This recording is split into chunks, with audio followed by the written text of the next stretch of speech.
வணக்கம் friends, welcome to பங்கு சந்தை சாவி யூடியூப் சேனல். இன்னைக்கு நம்ம என்ன டாபிக் பார்க்க போகிறோம் அப்படின்னா இண்டெக்ஸ், அதாவது நிஃப்டி 50. நிஃப்டி 50ல நிறைய பேர் ட்ரேட் பண்ணுவோம். ஸோ நிஃப்டி 50ல ட்ரேட் பண்ணும்போது நம்ம ஃபேஸ் பண்ணுற ஒரு சேலஞ்ச் என்னென்னா, ஒரு மூமெண்ட்டே கொடுக்காது, சைட்வேஸ்லேயே போகும், அரைன்னு அரைப்பானுங்க. ஒரு ஒரு மூமெண்ட் கொடுத்தா அடுத்த மூமெண்ட் ஆப்போசிட் டைரக்ஷனுக்கு போகும். என்ட்ரி பண்ணி எக்ஸிட் ஆகிறதுக்குள்ளே நம்மளுடைய ப்ரீமியம் லாஸுக்கு வந்துடும். என்ட்ரி பண்ணும்போது ப்ராஃபிட்டாக இருக்கும், டக்குன்னு உடனே கீழே இறங்கிடும். என்னடா ஒரு சின்ன மூமெண்ட் கூட கொடுக்க மாட்டேன்றீங்கன்ற ஃபீலிங் நம்மளுக்கு வரும். அதுக்கு காரணம் என்ன, நிஃப்டி 50ல என்னதான் நடக்குது, நம்ம எப்படி புரிஞ்சுக்கிறது, எப்போ நம்ம மூமெண்ட் கொடுக்கும்ன்றதை கண்டுபிடிக்கிறது. குறிப்பாக இதுதான் முக்கியம். இந்த வீடியோட ஹைலைட்டே என்னன்னா, நிஃப்டி 50 இன்னைக்கு மூமெண்ட் கொடுக்கும்டா அப்படின்ட்டு நம்ம எப்போ கண்டுபிடிக்கிறது அப்படின்றத இந்த வீடியோவில் பார்க்கலாம். சரி, நிஃப்டி 50னா இண்டெக்ஸ், அது உங்களுக்கு எல்லாருக்கும் தெரியும். அது என்ன 50 அப்படின்னா 50 டாப் கம்பெனிஸோடைய இண்டெக்ஸ் தான் நிஃப்டி 50. அதாவது இந்த 50 கம்பெனி எப்படி பெர்ஃபார்ம் பண்ணுது அப்படின்றத இண்டிகேட் பண்ற இண்டெக்ஸ் தான் இது. இப்போ புக்லலாம் பார்த்துருப்போம், 20 சாப்டர்ஸோட இண்டெக்ஸை ஃபர்ஸ்ட் பேஜில் கொடுத்துருப்பாங்க. ஸோ எந்த சாப்டர் எந்த பேஜ்லேருந்து ஸ்டார்ட் ஆகுது அப்படின்றதுக்கான வழிகாட்டி அப்படின்னு சொல்லலாமா. இப்போ அதுதான் நிஃப்டி பண்ணிக்கிட்டு இருக்கு. இப்போ 50 கம்பெனியோட மூவ்மெண்ட் எப்படியாப்பட்டது அப்படின்றத நிஃப்டி காமிச்சிக்கிட்டு இருக்கு. ஓகேவா? அதுல அந்த 50 கம்பெனில மேஜர் கான்ட்ரிபியூட்டர்ஸ், அதாவது அதிகப்படியான மூவ்மெண்ட்டை டிசைட் பண்றதுன்றது ஒரு ஒரு 10 பாயிண்ட் மூவ் ஆகுது அப்படின்னா அந்த 10 பாயிண்ட் யாரால அதிகமா மூவ் பண்றதுக்கு ஹெல்ப்ஃபுல்லா இருந்துச்சு அப்படின்றத வெயிட்டேஜ் வச்சு பிரிச்சிருக்காங்க நம்ம எக்ஸ்சேஞ்சஸ். இப்போ இங்க உங்களுக்கு நிஃப்டி வெயிட்டேஜ் சார்ட் எடுத்து வச்சிருக்கேன், டேட்டா. இது பியூரா நிஃப்டி இண்டெக்ஸ், என்எஸ்சி இண்டெக்ஸோடைய டேட்டா. எப்போ அப்டேட் பண்ணது? மே 30, 2025.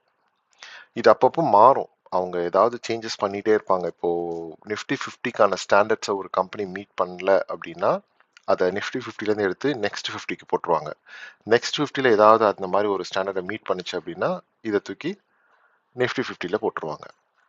ஸோ அந்த மாதிரி ஒவ்வொரு டைமும் இதில் சின்ன ஸ்லைட் சேஞ்சஸ் நடந்துக்கிட்டே இருக்கும். அதனால அப்டேட்டட் டேட்டா இது, மே 30th லேட்டஸ்ட். என்ன சொல்றாங்க அப்படின்னா, இந்த கம்பெனிஸ் எல்லாம் மேஜர் கான்ட்ரிபியூட்டர்ஸ் அப்படின்னு சொல்றாங்க. அதாவது HDFC bank 13%, ICICI bank 9%, Reliance industries மட்டுமே 8%, இன்ஃபோசிஸ் 5% இருக்கு. இந்த 5% கீழே இருக்கிறதெல்லாம் என்ன சொல்றது, ஒரு பெரிய மூமெண்ட்டுக்கு ஹெல்ப் பண்ணாதுன்னு நான் நம்புறேன். ஸோ ப்ராபப்ளி சின்ன மூமெண்ட்டுக்கு ஹெல்ப் பண்ணலாம், பட் ரொம்ப பெரிய மூமெண்ட்டுக்கு ஹெல்ப் பண்ணாது. ஆனால் அதையெல்லாம் கிளப் பண்ணி ஒரு செக்டாராக பார்க்கும்போது அந்த செக்டார் மூவ் ஆகும்போது அதுவும் அந்த அந்த அந்த ஸ்டாக்ஸுமே மூவ் ஆகும். இப்போ for example HDFC bank, ICICI bank top 2 banking செக்டாரில் இருக்கிற ஸ்டாக்ஸ். ஆனால் அதே சமயத்தில் ஆக்சிஸ் பேங்க், ஸ்டேட் பேங்க் 3%, 2% தான் இருக்குது, கம்மியான பர்சன்டேஜ் தான். இருந்தாலும் அது பேங்கிங் செக்டாருக்குள்ள வரக்கூடிய ஒரு ஸ்டாக். இப்போ பேங்கிங் செக்டாரே மூவ் ஆகுது அப்படின்னா HDFC bank, ICICI bank, axis bank, state bank எல்லாமே சேர்ந்து மூவ் ஆகுது, பேங்கிங் செக்டாரை நல்லா மூவ் பண்ணுறாங்க அப்படின்னா அப்போ பேங்கிங் செக்டாரோட கான்ட்ரிபியூஷன் எவ்வளோ பெருசாக இருக்கும் பாருங்க. ஐடி செக்டாரில் ஹையஸ்ட் வெயிட்டேஜ்னு பார்த்தீங்கன்னா இன்ஃபோசிஸும் டாடா கன்சல்டன்சி சர்வீசஸும் தான். ஸோ இதனுடைய வெயிட்டேஜ் பார்த்தீங்கன்னா 8% தான் இருக்குது. உங்களுக்கு ஒரு இதுவே காட்டுறேன் பாருங்க.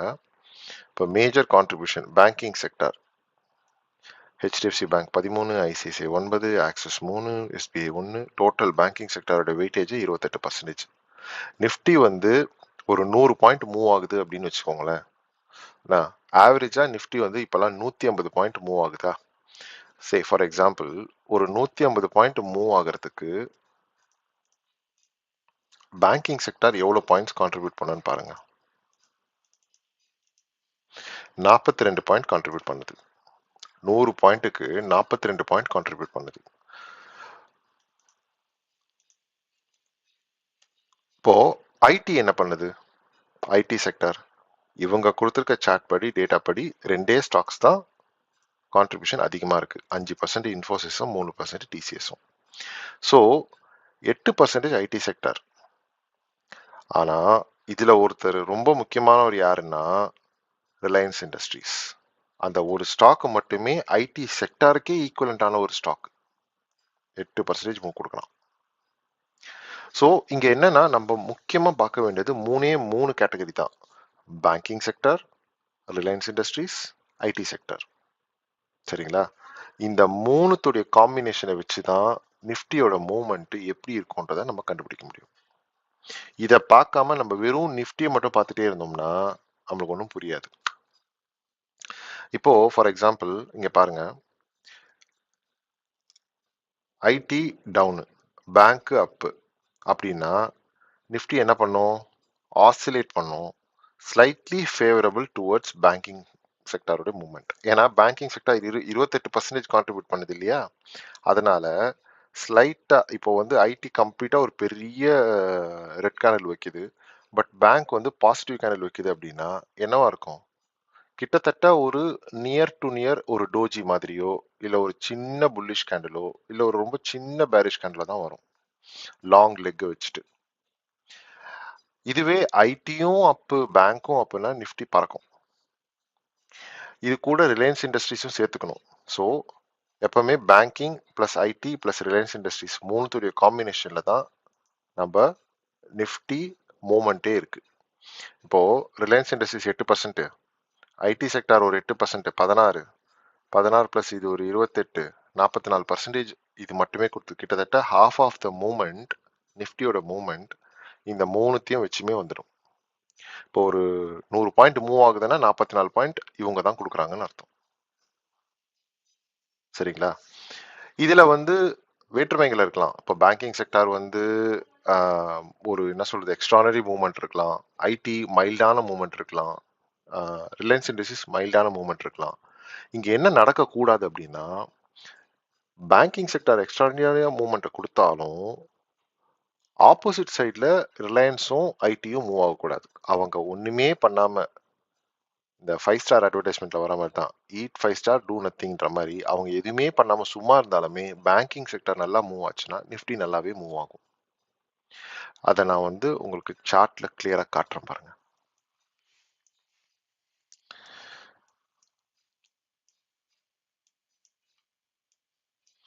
நேத்திக்கு எஸ் தேர்ஸ்டே, அது ஜஸ்ட் இந்த தேர்ஸ்டேயோட பீரியடை மட்டும் நான் மார்க் பண்ணுறேன். அதனுடைய மூவ்மெண்ட் வந்து எப்படி இருக்குதுன்னு மட்டும் பாருங்க.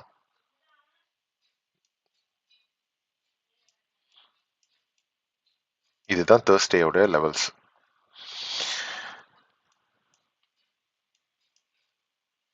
நிஃப்டியை ஹைலைட் பண்ணணுன்றதுக்காக இதை நான் கொஞ்சம் பெருசுப்படுத்தி வச்சிருக்கேன். மேபி இதையும் ஈக்குவலண்ட்டாக பண்ணிட்டா உங்களுக்கு புரியும். Okay, all right. இதுதான் நேத்திக்கு ஸ்டார்ட் ஆன ஃபர்ஸ்ட் கேண்டில். இந்த ஃபர்ஸ்ட் கேண்டில்லே தெரிஞ்சு போச்சு இன்னைக்கு நிஃப்டி தண்டனக்கா தான்ட்டு. எப்படி இருக்கு பாருங்க நிஃப்டி. எவ்வளோ ஸ்ட்ராங்கான bullish candle bank Nifty print ஆயிருக்கு, அப்படியே ஆப்போசிட்டா பிரிண்ட் பண்ணியிருக்கானுங்க. ஆப்போசிட் மீன்ஸ் கம்ப்ளீட்டா ரெட் கேண்டில் கிடையாது, பயங்கர ஆசிலேட், நல்லா கீழே டவுன் ஆகி மேலே ஏற்றிருக்கானுங்க. ஆனால் மேலே வரலை. வர விடாம பண்ண யார் தெரியுங்களா? இவன் தான், ஐடி. ஏன்னா நேத்திக்கு 9:15க்கு, ஓகே இது வந்து இன்னைக்கா, ரைட் இது இருக்கு. இவன் பாருங்க எவ்வளோ ஸ்ட்ராங் நெகட்டிவ் கேண்டல்ட்டு தேர்ஸ்டே 9:15க்கு. ஸோ ஒரு பேங்க் வந்து ஒரு 200 பாயிண்ட் மூவ் ஆகுது அப்படின்னா இவன் அதையும் தாண்டி ஒரு 300 பாயிண்ட்டுக்கு கீழே இருக்கிறான். அந்த மாதிரி பண்ணும்போது நிஃப்டி இந்த மாதிரி டான்ஸ் ஆடுது. இங்க பாருங்க, ரொம்ப வந்து விசித்திரமா இருக்கக்கூடிய ஒரு விஷயம் என்னன்னா,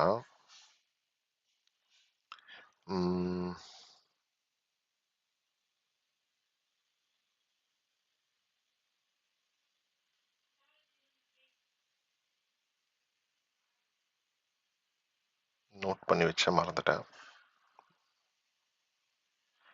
ஓகே, எவ்வளோ ஒரு காரலேஷன் பாருங்க இங்க. இது கம்ப்ளீட்டா நெகட்டிவ் கேண்டில். இது கம்ப்ளீட்டா புல்லிஷ் கேண்டில். இது கம்ப்ளீட்டா புல்லிஷ் கேண்டில். இது வந்து அதுக்கு ஈக்குவலண்டான சாரி இதுவுமே புல்லிஷ் கேண்டில். இப்போ நம்ம என்ன நினைப்போம், இங்க இருந்து ரிவர்ஸ் ஆகுதுன்னு தானே நினைப்போம். அடுத்து பாருங்க, இது புல்லிஷ் கேண்டில், இது நெகட்டிவ் கேண்டில். எவ்வளோ மிஸ்மேட்ச் பாருங்க பேங்க் நிஃப்டிக்கும் நிஃப்டிக்கும். இதனால தான் நிஃப்டி பயங்கரமா டிராக் ஆயிருக்கு நேற்றுக்கு. இந்த மாதிரி தான் நடக்கும். நிஃப்டி மூவ்மெண்ட் கொடுக்கல அப்படின்னா அதுக்கு காரணம் இந்த மாதிரி ஒரு மிஸ்மேட்ச். இது எவ்வளோ ஸ்ட்ராங் புல்லிஷ் கேண்டில், இது எவ்வளோ நெகட்டிவான கேண்டில் பாருங்க.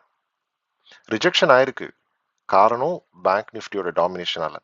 ஆனால் ஐடியோட டாமினேஷன் இங்கே ஜாஸ்தி இருந்திருக்கு. இங்கே பாருங்க, ஐடி வந்து 10:45 கம்ப்ளீட்டாக ஒரு 12:30 வரைக்கும் நல்ல மூவ்மெண்ட் கொடுத்துருக்கான். ஆனால் இவன் என்ன பண்ணியிருக்கான், 11:45 சைட்வேஸ் போயிருக்கான்.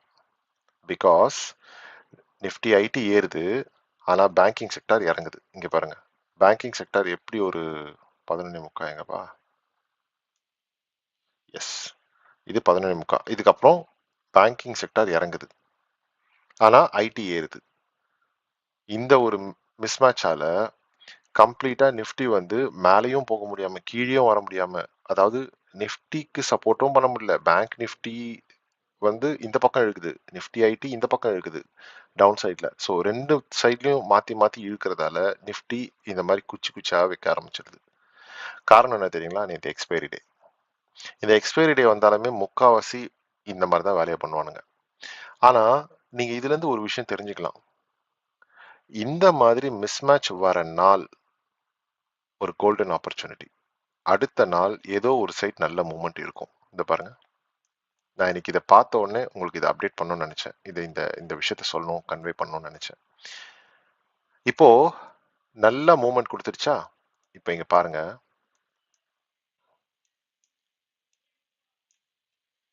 இங்க ஆரம்பிச்சுதா, நல்ல மூவ்மெண்ட் போச்சா.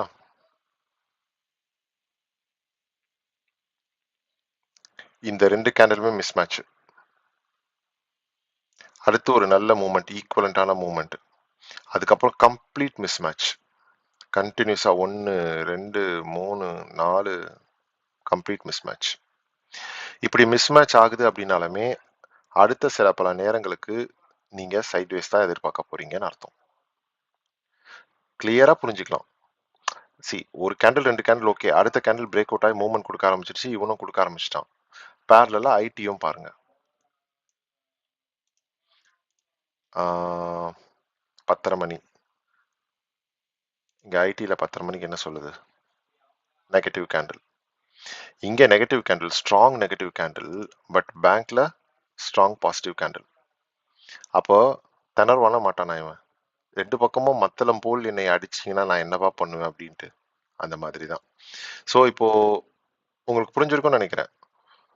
பேங்கிங் செக்டார், ஐடி செக்டார் சேர்ந்து பயணிச்சா மட்டும்தான். இப்ப பாருங்க, இது கம்ப்ளீட்டா ஆப்போசிட் சைடில் போகுது. இவன் இவன் இவன் கீழே ட்ராக் பண்றான், இவன் மேலே ஏத்துறான், பேங்க் மேலே ஏத்துறான். புரியுதுங்களா. இந்த 8% வெயிட்டேஜ் உள்ள ஒரு ஸ்டாக் மட்டும் கீழே இறக்க பார்க்குறான். ஸோ நிஃப்டி வந்து ஃபுல் ஃப்ளெஜ்டா ஃப்ரீயா மூவ் ஆகாம தடப்பட்டு தடப்பட்டு போறதுக்கு முக்கிய காரணமே இந்த மாதிரி 3 டைரக்ஷனல் சப்போர்ட் இல்லாம போறதால தான். இது என்னைக்காச்சும் ஒரு நாள் தான், என்ன சொல்றது, மூணுமே ஒன்னா சேர்ந்தா போல கோரஸா மூவ் ஆவாங்க. மோஸ்ட் ஆஃப் த டைம் ஆளுக்கு ஒரு டைரக்ஷன் தான் மூவ் ஆவாங்க. இதனால தான் நிஃப்டி ரொம்ப ரொம்ப ரொம்ப சைட்வேஸா போகிறதுக்கு வாய்ப்பாகுது. ஸோ எப்பவுமே ஒன்று புரிஞ்சுக்கோங்க, என்னைக்கு வந்து பேங்க் நிஃப்டியும் நிஃப்டியும் மிஸ்மேட்ச் ஆகுதோ அதுக்கு அடுத்த நாள் நல்ல ஒரு மூவ்மெண்ட் காத்திருக்கு. ஆனா அது எந்த சைட் மூவ்மெண்ட்ன்றதை நாம தான் கண்டுபிடிக்கணும். இந்த மாதிரி ஒரு எக்ஸாம்பிளுக்கு நான் இன்னொரு டேட்டா காட்டுறேன் பாருங்க.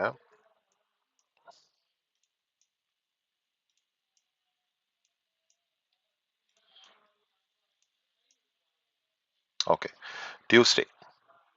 இது இந்த கேண்டலோட கம்பேர் பண்ணும்போது ஒரு சின்ன கம்மியான ஒரு பேரிஷ் கேண்டில் தான். ஆனா இது எவ்வளவு ஸ்ட்ராங் பேரிஷ் கேண்டில் பாருங்க. அந்த டே ஃபுல்லாவுமே உங்களுக்கு மிஸ் மேட்ச் தான். இது ஜிக்ஸாக்கா இருக்கு, இது டுவர்ட்ஸ் டவுன் புஷ் ஆகுது. ஓகேவா. ஸோ டோட்டலி மிஸ்மேட்ச் ஆகுதா? நிஃப்டியோட கம்பேர் பண்ணும்போது பேங்க் நிஃப்டி ரெண்டுமே வந்து மிஸ்மேட்ச் ஆகுது. எஸ்பெஷலி நீங்க நிஃப்டிய பேங்க் நிஃப்டியோட கம்பேர் பண்ணி பார்க்கணும். பேங்க் நிஃப்டிய நிஃப்டியோட கம்பேர் பண்ணி பார்க்கக்கூடாது. ஏன்னா நிஃப்டியோட மூவ்மெண்ட் வந்து தன்னிச்சையா சுயம்பா கிடையாது. பட் பேங்க் நிஃப்டி சுயம்பு.